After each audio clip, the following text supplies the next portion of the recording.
गुजरात के वडोदरा में भाजपा के खिलाफ जताए जा रहे जन आक्रोश को दिखाने पर मीडिया पर कार्यवाही किए जाने का विरोध किया जा रहा है। वडोदरा में विश्वामित्री की बाढ़ के बाद लोगों में आक्रोश उफन रहा है।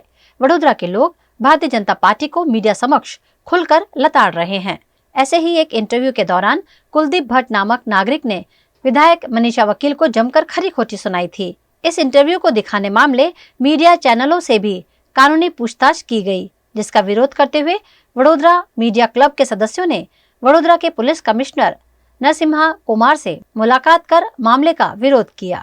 आज वडोदरा शहरना जुदा जुदा इलेक्ट्रॉनिक चैनलों प्रिंट અને ઇલેક્ટ્રોનિક મીડિયાના જે વરિષ્ઠ પ્રતિનિધિઓ આવીને એક ઘટના બાબતે આવેદનપત્ર આપેલા છે। આ અંગે આપણે થોડા ચર્ચાઓ પણ કરી છે।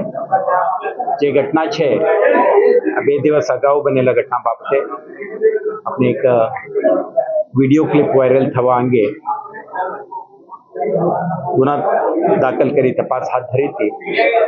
आना अनुसंधाने ये वीडियो क्लिप में देखाता था एकमात्र व्यक्ति जे अभद्र भाषण उपयोग करी हती अने ऑब्जेक्शनेबल जेस्चर अने थ्रेटनिंग भाषा ने उपयोग करीने एक चूंटायेला जनप्रतिनिधि बाबते रिमार्क करता था। आ अंगे एफआईआर नोंधी हती।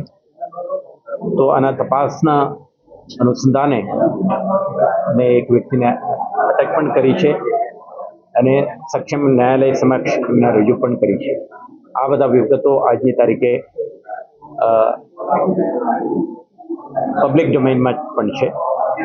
तो अपने पुलिस विभाग आ किस्सा में एक प्रोफेशनल न्यूट्रल इम्पार्शियल इन्वेस्टिगेशन करीने जे व्यक्ति आ घटना माटे जवाबदार है आ अंगे तपास हाथ धरी है અને આપણે આ માધ્યમથી પણ આપણે ક્લેરિફાઈ કરી છે।